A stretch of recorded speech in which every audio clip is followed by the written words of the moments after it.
I separate uh, resource investing into two different categories. One, and I'm absolute, nobody's ever going to change my point of view of this, is gold, silver, and platinum and palladium are insurance policies against financial chaos. And likewise, and you just raised a good point, you don't put a $4 million insurance on a $400,000 house. You don't put $200,000 worth of insurance on a $10,000 car. You need enough physical gold and silver to make it through 6 months or a year. And yes, the value will be far higher. Bob Moriarty, a Marine Naval aviator, financial author, and the founder of 321 Gold, recently appeared on Liberty and Finance, where he discussed his perspective on gold, silver, and other investments during times of uncertainty. Just as it wouldn't make sense to have an expensive insurance policy on a less valuable asset, he emphasized the importance of owning an appropriate amount of physical precious metals to navigate challenging economic situations. Bob believes that in the event of a financial system collapse, having funds invested in precious metals can be advantageous. In such a scenario, the value of these metals is likely to experience a significant increase, allowing individuals to potentially acquire more with their holdings. He recommends maintaining a sufficient amount of gold and silver to sustain oneself for an extended period, typically around 6 months to a year. Regarding the choice between coins and bars, Bob believes that if silver prices skyrocket, owning larger bars comes with a likely premium. However, for everyday transactions, he points out the practicality of pre-1965 junk silver coins, which are widely recognized and accepted. When it comes to gold, he highlights the advantages of British sovereigns in the UK, as they come with tax benefits. Now let's watch clips from Bob Moriarty's interview with Liberty and Finance. Please make sure to watch the entire video and consider subscribing to our channel. Don't forget to turn on post notifications so you never miss any upload of ours. Thanks and enjoy the video. If silver goes to the moon, you want to be in the biggest bars you can have because people will pay a premium for it, and that would be 1,000-ounce bars.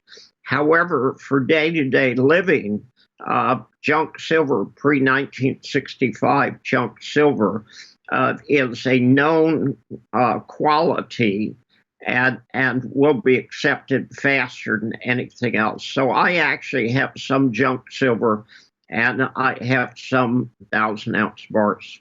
As far as gold's concerned, and this has to do with my wife being British and me living in France. In the UK, and I really like this law, if you buy British sovereigns, you pay no duty or taxes buying it, and you pay no duty or taxes when you sell it. And that's really kind of cool. In France, you can buy gold coins that used to be valid, and that would be German marks, and that would be French francs, and that would be English sovereigns. You don't pay any tax buying it, but you do have to pay an 8% tax when you sell it. If you're buying gold, you want the smallest quantity, not the smallest quantity, the smallest size coins that you would have. And I consider a sovereign or US $5 gold piece or a French 20 franc coin. 20 franc coins, there's 5 to 1 ounce. At sovereigns, $5 gold pieces, there's about 4 to 1 ounce. We're going to have a total collapse in belief in the good sense of government. But the key is this happened thousands of times before. It's no big deal. We will make it through this. And I actually believe, I'm very positive, I think a lot of good things are going to happen because we're going to wake up. The United States right now is a sick society. We've got a Supreme Court justice that can't define what it's like to be a woman. We've got a 6'4" male swimming against young girls, okay? And they have to change in the same locker room. Now, I'm sorry, that's sick, okay? That's just perverted. It's just wrong.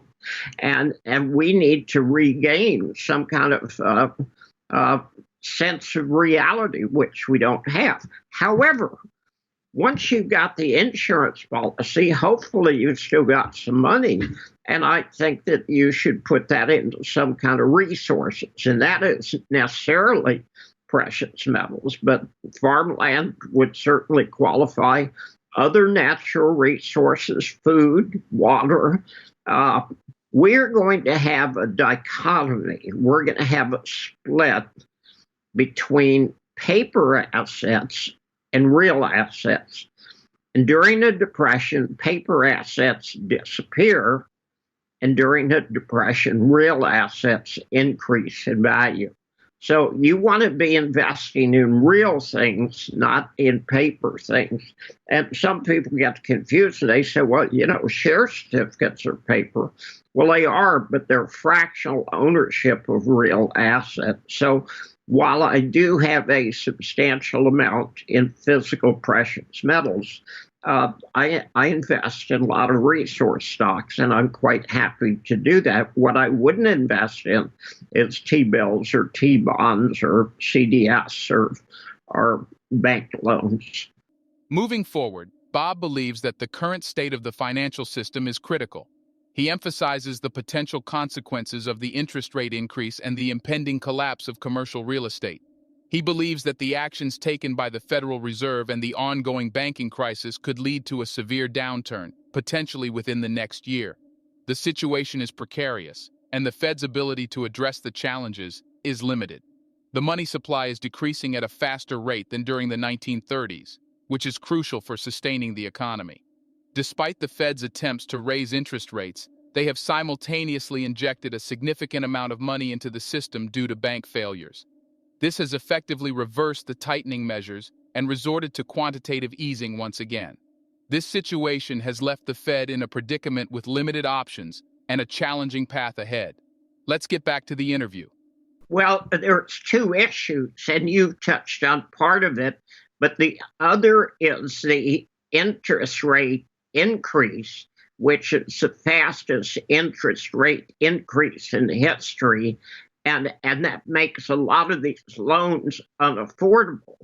And obviously, the banking system is under stress, and we've had more banks go under than we did in 2008.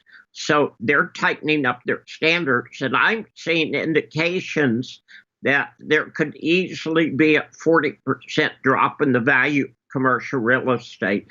Now, given that the banks are getting hit about 10 different ways, they're getting hit on, they have to increase the interest rates they pay. There's lots of bad loans. Their assets in the form of bonds of other banks or U.S. government bonds have gone down about 30% in value, and now commercial real estate is crashing. And the regional banks in particular, about 70% of commercial real estate loans are in the regional banks. So we have a perfect storm for the financial system. I can prove to you with a couple of questions that it's not the individuals, it's not the citizens that start wars or cause collapses or financial calamities. It's always government. And by and large, and I like Europe for this reason, they don't particularly trust their government. It's amazing how much Americans trust government when there's every reason to not trust government. And Americans just frankly have too much fluoride in the toothpaste, and they've been dumbed down to the point something extraordinary comes out like the Durham report, and the mainstream media doesn't even cover it. Congress tries to investigate Biden for taking a bribe from a Romanian businessman. The mainstream media totally ignored it. We're being lied to about everything. I think there's going to be a counter trend move to more freedom. And actually, this is predicted in the fourth turning. In the fourth turning, they said you're going to have a crisis that's going to start about 2005 and last 20 years or so.